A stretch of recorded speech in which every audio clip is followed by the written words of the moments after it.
नमस्कार, मैं वैष्णवी चौहान आपका स्वागत करती हूँ आपका राज्य आपकी खबर में। खबरों की तरफ रुख करेंगे। अमरोहा से सामने आई एक चौंकाने वाली घटना। यहाँ एक युवक असलम खुद को राकेश बताकर नंदी यानी बैल के साथ गांव-गांव घूमकर भीख मांग रहा था।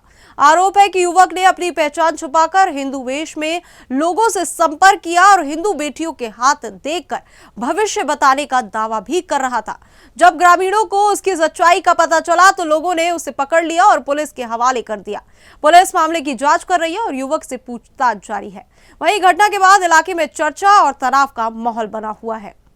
वो ये था जो उसका असली प्रकरण है, एक मुस्लिम नाम का युवक सनोफ अख्तर निवासी जब्दी अपने आप को राकेश नाम बताता था और अपना धर्म बदलकर वो भीख मांगता था।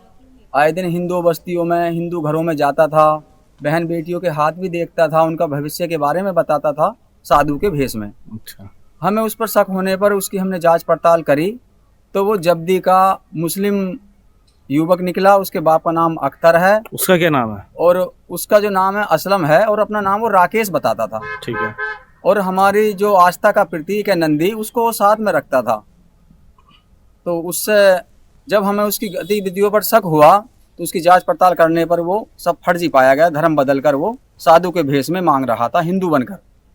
फिर उस पर हमने कंप्लेंट करी। वो थाने गए नोगामा सादात, वहाँ एसओ साहब ने नंदी को बरामद करके उसको गौशाला भिजवाया है और उस पर जो उचित कार्रवाई है वो कार्रवाई की गई है पुलिस प्रशासन द्वारा।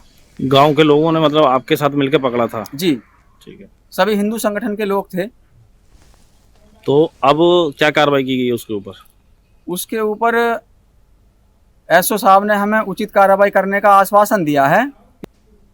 फर्रुखाबाद से बड़ी खबर है। महायोजना 2021 में प्रस्तावित बच्चों के पार्क की जमीन पर भूमाफियाओं ने अवैध प्लॉटिंग शुरू कर दी है। नगर मजिस्ट्रेट संजय कुमार बंसल ने बताया कि भगुआ नगला के पास करीब 60 बीघा जमीन पार्क के लिए चिन्हित है, जिसका उपयोग केवल बच्चों के खेलने के लिए किया जा सकता है। इसके बावजूद भूमाफिया वहां प्लॉटिंग कर रहे थे। प्रशासन ने तत्काल नोटिस जारी कर प्लॉटिंग पर रोक लगा दी है। वहीं नगर मजिस्ट्रेट ने चेतावनी दी है कि अगर अवैध गतिविधि नहीं रुकी तो मुकदमा दर्ज कराया जाएगा। जिले में कई भूमाफिया, होटल और अस्पताल संचालकों पर भी कार्रवाई जारी है। प्रस्तावित पार्क की जमीन थी, कुछ भूमाफिया वहाँ पे अवैध प्लाटिंग करने, तो प्रशासन द्वारा क्या कार्रवाई की गई? जो नई महायोजना लागू हुई है इस वर्ष से 2031 वाली, तो नगला भगुआ में लगभग 60 बीघे भूमि को जोनल पार्क के रूप में चिन्हित किया गया है। यानी कि इस भूमि का जो प्रयोग है वो सिर्फ जोनल पार्क के रूप में ही किया जा सकता है। किंतु वहाँ कुछ कॉलोनियर्स द्वारा जो वहाँ के जमीन के मूल कृषक हैं उनसे एग्रीमेंट करा के और कॉलोनी काटने की तैयारी की जा रही है। ये बात संज्ञान में आई। इसके पश्चात नोटिस जारी किया गया है और लोगों से मना किया गया है कि वो चीज़ से बाहर जाएं। यदि वो नहीं आते हैं तो उनके विरुद्ध एफआईआर की कार्रवाई की जाएगी और इस कार्य को तत्काल रोका जाएगा। धर्मनगरी काशी एक बार फिर एक अहम घटनाक्रम की साक्षी बनी है। मध्य प्रदेश के सागर जिले से आए असद खान ने विधिवत सनातन धर्म में घर वापसी की। शुद्धिकरण और नामकरण संस्कार के बाद अब वे अथर्व त्यागी के नाम से जाने जाएंगे। गंगा तट पर 21 ब्राह्मणों द्वारा वैदिक मंत्रोच्चार के साथ ये संस्कार संपन्न हुआ। बताया गया कि अथर्व त्यागी लंबे समय से सनातन परंपरा में आस्था रखते थे और बांग्लादेश में हिंदुओं पर हो रहे अत्याचारों की खबरों ने उन्हें गहराई से प्रभावित किया। इस अवसर पर संत, ब्राह्मण और सनातन समाज के लोग बड़ी संख्या में मौजूद रहे। देखिए, हमने सबसे पहले असद खान को वर्तमान में अथर्व त्यागी नाम दिया है और हमारे समस्त बनारस के वैदिक पद्धति के द्वारा हम लोगों ने घर वापसी कराई है। काफी हमारे ब्राह्मण समाज के लोग भी हैं, हमारे माननीय सुधीर भैया जी भी हैं और सभी लोगों के द्वारा इनका गंगा जल स्नान कराया गया, पंचगव्य से स्नान कराया गया, पंचगव्य प्राशन कराया गया। उसके बाद वैदिक पद्धति के द्वारा इनकी घर वापसी हमने 80 घाट बनारस में कराई है। पहले मैं असद खान था, अब मैं अथर्व त्यागी हो गया हूँ। सनातनी धर्म अब मैंने अपना लिया है। धर्म ऐसा था कि भैया आने के लिए हमें दिक्कत होने लगी थी। हमें जैसे मंदिर जाना हो गया, हमें जैसे धाम जाना था। अभी बीच में हम धाम गए तो धाम में हमें जैसे होटल ली, होटल में हमें आईडी लगाने में दिक्कत हो रही थी कि भाई हम कैसे क्या अपना नाम बताएं। आईडी लगाने में ये हो रहा था कि हमें अपना नाम बताना था, आधार कार्ड देना था। आधार कार्ड दे रहे थे तो लोगों का देखने का नजरिया चेंज हो रहा था। जैसे रिसेप्शन पे जो रिसेप्शनिस्ट थे उनका देखने का तरीका अलग था कि भाई तुम मतलब उनको रूम देने में थोड़ी दिक्कत हो रही थी। तो हमने फिर सोचा कि भाई हम क्यों ना अपना सनातनी धर्म अपना लें, जहां हमें जो आईडी देना हम आराम से खुल के दे सकते, जहां जाना जा सकते हैं। अब जब बांग्लादेश का भी इधर भी चल रहा है, उससे भी आप आहत हैं? जी बिल्कुल, वो चीज गलत है, वो गलत हो रही है उससे। आजमगढ़ से दर्दनाक खबर सामने आई है, जहां शहर कोतवाली क्षेत्र में यातायात पुलिस के एक आक्षी की अपनी किराए के कमरे में संदिग्ध हालत में मौत हो गई। मृतक की पहचान 2018 बैच के ट्रैफिक आक्षी रंजीत मौर्य के रूप में हुई है, जो बलिया जिले के निवासी थे। प्रारंभिक जांच में अंगीठी के धुएं से दम घुटने की आशंका जताई जा रही है। बताया जा रहा है कि रात में अंगीठी जलाकर सोने के दौरान कमरा बंद था, जिससे धुआं भर गया। सूचना पर पुलिस और फॉरेंसिक टीम मौके पर पहुंची। मामले की जांच अभी जारी है।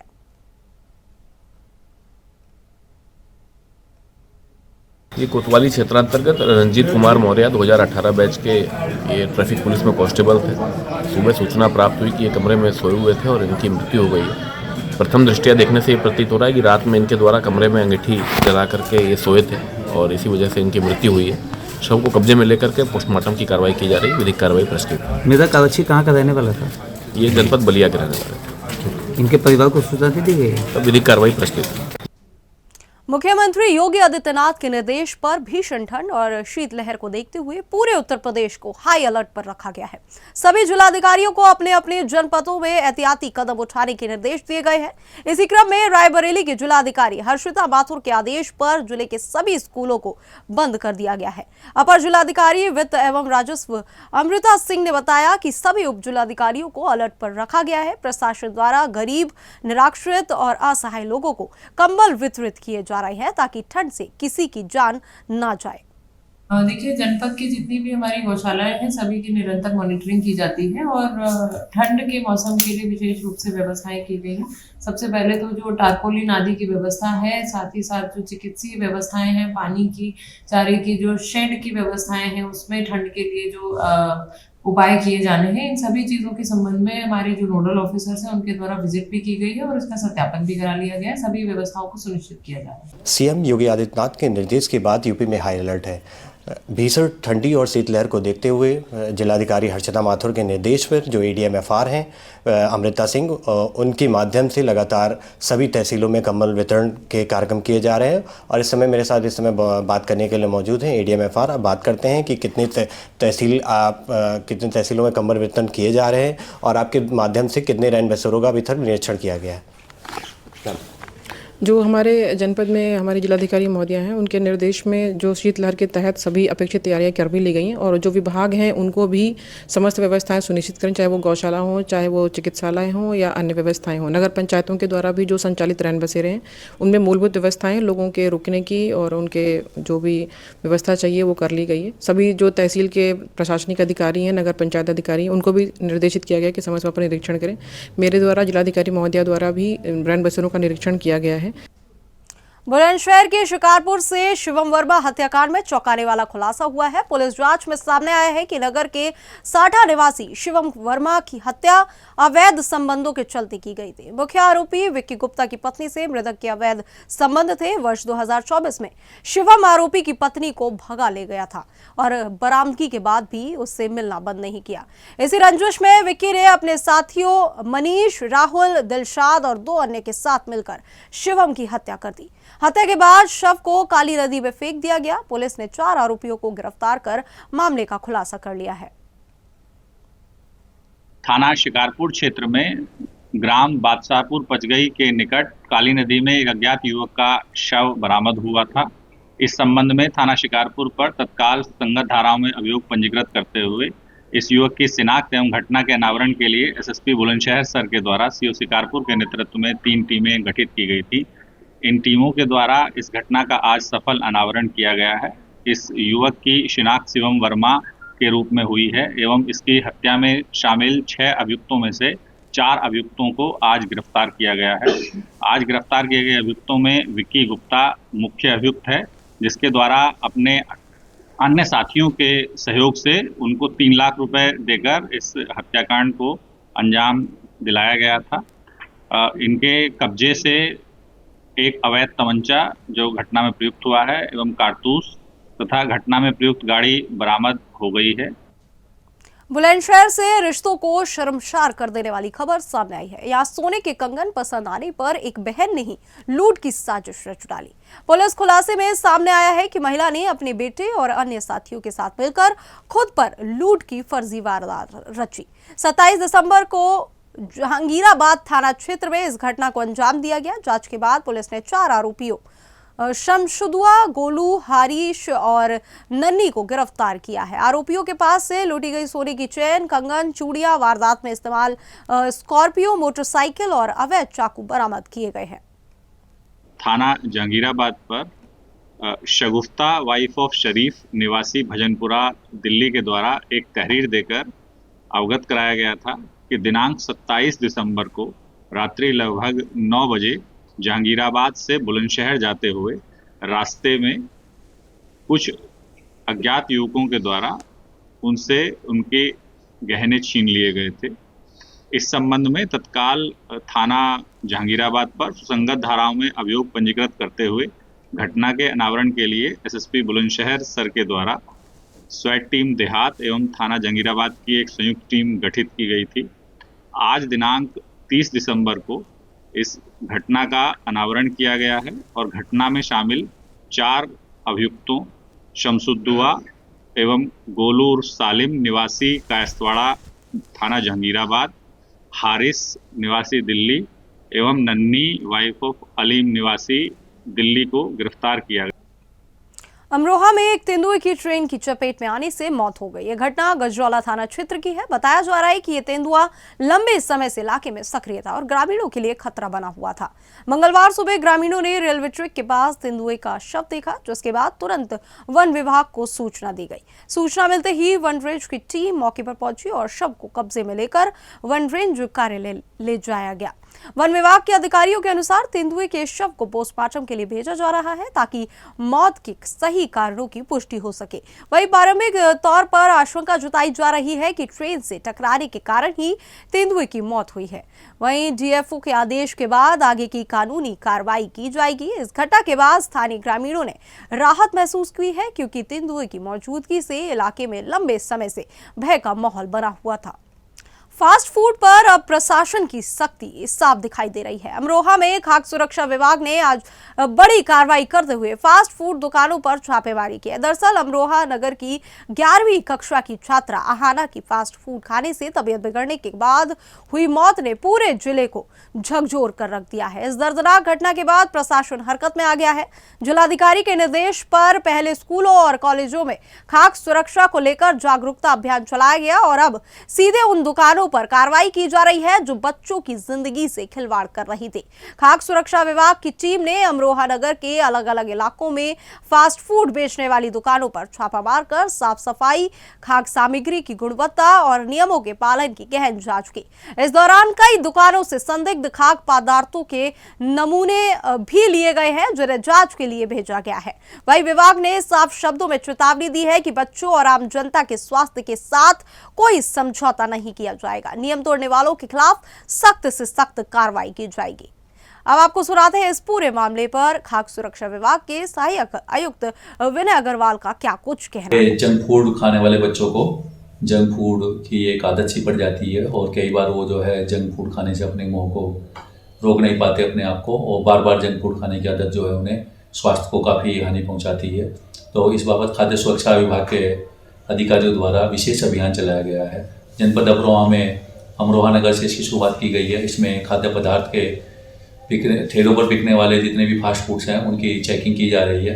पहले क्रम में बड़ा बाजार और मोहल्ला मंडी चौक, इसके अलावा रोडेज बस अड्डे के सामने और कैलसा रोड पर ये बम्बूगढ़ चौराहे पर काफ़ी संख्या में शाम के समय फास्ट फूड के ठेले लगते हैं, जिनमें पानी पूरी, समोसा, पकौड़ी और इसके अलावा पाव भाजी, बर्गर और चाउमीन तथा मोमोज, इनका काफ़ी मात्रा में बिक्री की जाती है।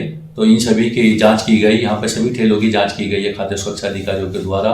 उसमें इस्तेमाल होने वाले मसाले, तेल और इसके अलावा उसमें ये जांच की गई कि कहीं कोई अजीनोमोटो या इस तरह की चीज़ तो नहीं मिला रहा है, कोई केमिकल तो नहीं मिला रहा, और सॉस चटनी की भी जाँच की गई। हरदोई से सामने आई है कानून व्यवस्था को चुनौती देने वाली तस्वीरें। भीम आर्मी के कुछ कार्यकर्ताओं पर टोल प्लाजा पर जमकर उपद्रव करने का आरोप है कि कार्यकर्ताओं ने टोल प्लाजा के मैनेजर और कर्मचारियों से अभद्रता की, बिना टोल दिए जबरन गाड़ियां निकलवाई और काफी देर तक हंगामा करते रहे। इस पूरे घटनाक्रम का सीसीटीवी फुटेज अब सोशल मीडिया पर जमकर वायरल हो रहा है, जिसमें साफ तौर पर उपद्रव देखा जा सकता है। सवाल यह है कि क्या कानून सबके लिए बराबर है? पुलिस अब मामले की जांच में जुटी हुई है। कौशाम्बी से एक बेहद गंभीर खबर सामने आई है। यमुना नदी के नंदा घाट क्षेत्र में एनजीटी के आदेशों की खुलेआम अवहेलना कर अवैध बालू खनन जारी है। वायरल हुए जीपीएस वीडियो में साफ देखा जा सकता है कि नदी के बीच से बड़ी मशीनों से मोरंग धुलाई की जा रही है। यह अवैध गतिविधि प्रशासन की नाक के नीचे हो रही है और रोज लाखों रुपए का नुकसान कर रही है। सवाल उठता है कि जिम्मेदार अधिकारी कब इस पर कार्रवाई करेंगे? सोशल मीडिया पर वायरल वीडियो के बाद क्या जिला प्रशासन जागेगा? मेरठ मंडल के आयुक्त भानुचंद्र गोस्वामी ने हसनापुर में पर्यटन विकास कार्यों और पुरातात्विक उत्खनन साइट का स्थलीय निरीक्षण किया। आयुक्त ने निर्माणाधीन परियोजनाओं की गुणवत्ता सुनिश्चित करने के निर्देश दिए और पर्यटक मार्गों पर स्वच्छता, प्रकाश व्यवस्था, हरियाली एवं साइनाज व्यवस्था को व्यवस्थित करने को कहा। पांडव टीला और द्रौपदी कूप सहित पुरातात्विक धरोहरों का निरीक्षण कर म्यूजियम निर्माण के लिए उप जिलाधिकारी को भूमि चिन्हांकन और अन्य आवश्यक कार्रवाई का निर्देश भी दिया। हस्तिनापुर जल्द ही प्रमुख पर्यटन केंद्र के रूप में विकसित होगा और पुरातात्विक सामग्री संरक्षित होगी। उत्तर प्रदेश के मुजफ्फरनगर पुलिस ने चोरी या खोए हुए 171 मोबाइल फोन बरामद किए हैं, जिनकी कुल अनुमानित कीमत 32 लाख रुपए बताई जा रही है। मोबाइल फोन देश के विभिन्न राज्यों जैसे मध्य प्रदेश, राजस्थान, पंजाब, हरियाणा, दिल्ली, आंध्र प्रदेश, तमिलनाडु, उत्तराखंड और यूपी के विभिन्न जिलों से बरामद किए गए। पुलिस ने सोमवार को नगर स्थित पुलिस लाइन सभागार में इन्हें नए वर्ष के अवसर पर उनके स्वामियों को उपहार स्वरूप सौंपा। एसएसपी संजय कुमार वर्मा ने बताया कि पूरी टीम ने समर्पण और मेहनत से इस बड़ी कार्रवाई को सफल बनाया है। कैलेंडर वर्ष के हिसाब से ये वर्ष का आखिरी महीना चल रहा है और आखिरी दिन चल रहा है और बहुत लोगों की कंप्लेन थी कि उनके मोबाइल खो गए हैं या चोरी हो गए हैं। इस संबंध में जो है हमारी सर्विलांस की टीम लगी हुई थी काफ़ी, और इस परिदृश्य में 171 मोबाइल बरामद किया गया था। लगभग 32 लाख का ये पूरा मोबाइल था जो बरामद किया गया है और आज 60 लोगों को बांटा गया है। बाकी जो आपने देखा होगा कि महिलाएं विशेषकर आई हुई थी, जाड़े के दिन में भी महिलाओं को भी विशेषकर मोबाइल बांटा गया है जो उनका खोया हुआ था, और काफ़ी खुशी का माहौल था उनको। जो उनका खोया हुआ सामान, किसी का 1 साल, किसी का 2 महीना, किसी का 20 दिन, किसी का 25 दिन, किसी का 1.5 महीना, इस तरह से तमाम लोगों के मोबाइल खो गए थे, उनको बरामद हुए, उनको मिले हैं। निश्चित तौर से उनमें एक खुशी की लहर आई है और साथ ही साथ मेरी तरफ से उनको शुभकामनाएं भी। और साथ ही साथ मैंने ये भी कहा है कि मोबाइल का जो उद्देश्य है कि बच्चों को एक गार्जियन की तरह, अगर जो बच्चे हैं तो निश्चित तौर से उनको देखें गार्जियन की तरह कि वो बच्चे मोबाइल में क्या सर्च कर रहे हैं, क्या रिसर्च कर रहे हैं, और निश्चित तौर से उनसे एक जो कम्युनिकेशन है वो जरूर बना रहा है। क्योंकि कई बार देखा जाता है कि मोबाइल के आधार पर कुछ घटनाएं भी हो जा रही हैं, कुछ बच्चे जो है रास्ते से भटक भी जा रहे हैं। तो मैं निश्चित तौर से आपके माध्यम से अपील करना चाहूँगा सभी गार्जियन से, जो मोबाइल जिनको यहाँ पर नहीं भी दिया जा रहा है, उनके लिए भी मेरी अपील है कि निश्चित तौर से गार्जियंस अपने बच्चों के मोबाइल जो दिए हुए हैं निश्चित वॉच करें, उनको निश्चित ऑब्जर्वेशन में उनको जरूर रखें। कैलेंडर मथुरा में एमवीडीए यानी मथुरा वृंदावन विकास प्राधिकरण की बड़ी कार्रवाई सामने आई है। बीसी लक्ष्मी एन के निर्देश पर अवैध रूप से विकसित की जा रही 3 कॉलोनियों पर बुलडोजर चलाया गया। छाता और जत क्षेत्र में इन कॉलोनियों को ध्वस्त करने के दौरान प्राधिकरण की प्रवर्तन टीम के साथ पुलिस बल भी मौजूद रहा। कार्रवाई के पीछे 18 जुलाई 2025 को जारी ध्वस्तीकरण आदेशों का पालन न करना बताया गया है। वहीं एमवीडीए सचिव आशीष कुमार ने कहा कि क्षेत्र में अवैध निर्माण किसी भी स्तर पर बर्दाश्त नहीं किया जाएगा। इस कार्रवाई से अवैध कॉलोनी बनाने वालों में खलबली मच गई है और भविष्य में भी सख्ती जारी रहने की चेतावनी दी गई है। मथुरा वृंदावन विकास प्राधिकरण द्वारा लगातार अवैध निर्माणों पर कार्रवाई की जा रही है। हाल ही में आई उपाध्यक्ष लक्ष्मी एन के आते ही अवैध कॉलोनाइजरों में हड़कंप सा मच गया है। लगातार अवैध कॉलोनियों पर बुलडोजर जारी है। वहीं सचिव जो है उनके नेतृत्व में एक बड़ी कार्रवाई कल की गई है। NH2 पर बड़ी कार्रवाई की गई। कल कई कॉलोनियां अवैध रूप से जो संचालित थी उनको पूर्व में नोटिस दिया गया, उसके बावजूद वो कॉलोनी नहीं हटी, बावजूद उसके लक्ष्मी एन के द्वारा एक बड़ी कार्रवाई की गई है और पूरे मामले में इस बिल्डिंग को ध्वस्त किया गया है। मोहन प्रसाद मीना, सुदर्शन न्यूज। वाराणसी के दालमंडी इलाके में सड़क चौड़ीकरण को लेकर प्रशासन ने एक बार फिर बड़ी कार्रवाई शुरू कर दी है। 17.4 मीटर चौड़ी सड़क बनाने के उद्देश्य से प्रभावित भवनों के मालिकों और रहवासियों को पहले मुनादी कर समय रहते सूचना दी गई। प्रशासन ने स्वेच्छा से भवन खाली करने की अपील भी की। 1 जनवरी के बाद अधिग्रहित भवनों पर ध्वस्तीकरण की कार्रवाई भी की जाएगी। वहीं अधिकारी कहते हैं कि यह प्रक्रिया पूरी तरह नियमानुसार की जा रही है और जनहित को ध्यान में रखते हुए प्रभावित लोगों को पर्याप्त समय दिया जा रहा है। वाराणसी में यह मुद्दा आने वाले दिनों में सुर्खियों में रहने वाला है। अब अगली खबर मुजफ्फरनगर से है, जहां वसुंधरा रेजिडेंसी फेज 3 में भयानक हादसा हुआ। गैस सिलेंडर ब्लास्ट में 3 लोगों की मौत हो गई। मकान में लगी आग के दौरान 70 वर्षीय सुशीला देवी और उनके बेटे नितिन गौर दम घुटने से मृत पाए गए। अमित गौर, जो जनपद सहारनपुर में कानूनगो के पद पर तैनात थे, दोनों को बचाने के लिए ऊपर गए, लेकिन वह भी आग में झुलस गए। फायर ब्रिगेड और पुलिस की कड़ी मशक्कत के बाद शव निकाले गए। वहीं हादसे में अमित गौर की 2 बेटियां अक्षिका और आराध्या बचे हुए हैं। मदद करने वाले आदित्य राणा भी झुलसे हुए हैं। वहीं SSP संजय वर्मा ने मामले की पुष्टि की है। देखिए, एक दुखद घटना हुई है, वास्तव में बहुत दुखद घटना है ये। यहाँ वसुंधरा कॉलोनी में मुजफ्फरनगर में लगभग 4:39 जैसा 112 की सूचना के आधार पर एक आग लगने की सूचना हुई सेकंड फ्लोर पर जो है, और उसमें 3 लोगों की मृत्यु हो गई। इसमें एक माता है जो 70 साल की बताई जाती है, सुशीला देवी नाम है, और एक नितिन नाम का लड़का उनका है, और उनका एक भाई जो अमित है, जो कि क्या कहते हैं कानूनगो के पद पर देवबंद में नियुक्त थे सहारनपुर में। बहुत ही दुखद घटना है। इसमें जैसे सूचना मिलती है पुलिस 4 से 5 मिनट के अंदर ही पहुंच जाती है। फायर ब्रिगेड की गाड़ी भी आ जाती है यहाँ पर, 4 फायर ब्रिगेड गाड़ियां, और थोड़ी देर में ही आग को बुझा दिया जाता है। लेकिन चूंकि धुआं इतना ज्यादा था कि जान को नहीं बचा सका। एक व्यक्ति जो अमित बताया जाता है वो बाहर आए हुए थे और मां को बचाने के लिए गए अंदर, तो आग की लपेट में आ गए, जिससे इनकी मृत्यु हो गई है। बहुत ही दुखद घटना है। इसमें जो भी नियमानुसार कार्रवाई है, पंचायतनामा पोस्टमार्टम कार्रवाई सुनिश्चित की जा रही है। बाकी इसमें और भी जो तथ्य आएंगे, जो जांच होगी, तदनुसार अग्रिम विधिक कार्रवाई सुनिश्चित की जाएगी। ये किराए के मकान में यहाँ रह रहे थे, और जैसा कि मुझे बताया गया है, बाकी और भी इसमें अग्रिम जांच और विधिक कार्रवाई की जाएगी। जी, इसमें ऊपर आग लग रही थी, मैं सामने से आ रहा था और मेरे आगे उनके बच्चे आ रहे थे, 3 थे, वो 6 आदमी थे, 3 बार थे। रूपीडिया से खबर है, जहां बांग्लादेश में हिंदुओं के लगातार हो रहे अत्याचार और हत्या के विरोध में भारत नेपाल सीमा पर भारी प्रदर्शन किया गया। हिंदू संगठनों ने सेंट्रल बैंक तिराहे पर बांग्लादेश के प्रधानमंत्री मोहम्मद यूनुस का पुतला फूका और मोहम्मद यूनुस मुर्दाबाद के नारे लगाए गए।